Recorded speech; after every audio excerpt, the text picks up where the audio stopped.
கணத்தில் கருணை என்னை உயிர்ப்பித்தது.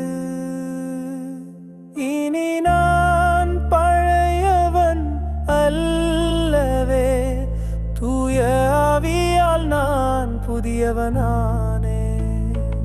அழிந்தேன் என எண்ணிய கணத்தில் கருணை என்னை உயிர்ப்பித்தது. இனி நான் பழையவன் அல்லவே, தூய ஆவியால் நான் புதியவனானே. வாரும் தூய ஆவியே,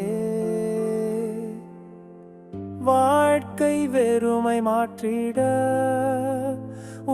இரக்கம் என்னில் நிறையட்டும்.